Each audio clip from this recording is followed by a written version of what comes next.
wa ya taba ganin an zo an musulunta a hannun masussuka bai da kalimatu shahadan da zai bayar na shiga musulunci a alqur'ani farko dalilin da yasa arnan nan suke yabon sa kenan musamman wannan babban kafirin na media shugaban kafirin social media abu na biyu shine wannan masussuka yana wargaza addinin musulunci ne su kansu arna sun sani amma kuma kansu yake wargazawa saboda addinin musulunci baya taba tabuwa ko daidai da misqal zarratin sai dai ci gaba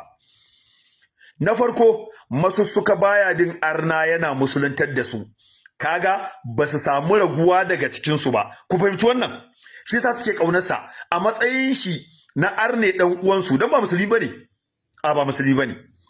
a matsayin shi na kafiri dan uwansu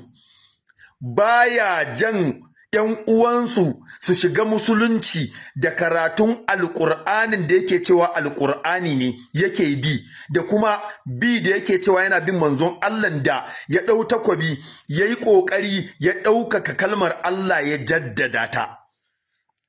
kuna fahimta na farko babu wanda yake musulunta a hannun masussuka bare su ji haushinsa saboda babu kalimatu shahadan da zai ba su alqur'ani babu wani abu da zai gaya musu wanda su shigo musulunci a alqur'ani sannan abu na biyu yana so ya wargaza musulunci shi yasa suke kaunarsa dama duk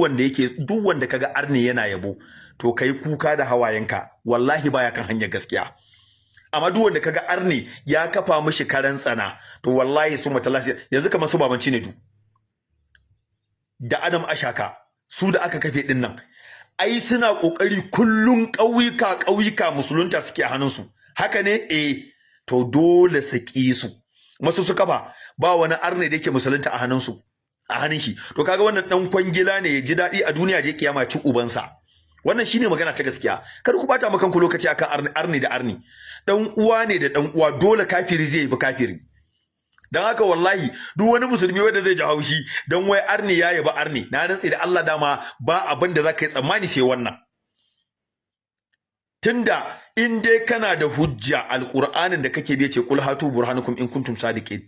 in dai ka kasance mai gaskiya zo da hujja sai ka ce to ai alqur'ani na yadda da alqur'ani kuma zan gaskata alqur'ani ga hujjata kuma abika amma babu hujja ta ya akai ka zama mai hujja babu ita dole ne arna su yabe ka saboda kai wakilin su ne kuma kwangilar za ta kare wallahi in suka baka yau suka baka gobe zuwa gaban sun gaba ci gaba wallahi za su janyi akwai lokaci yana zuwa insha Allah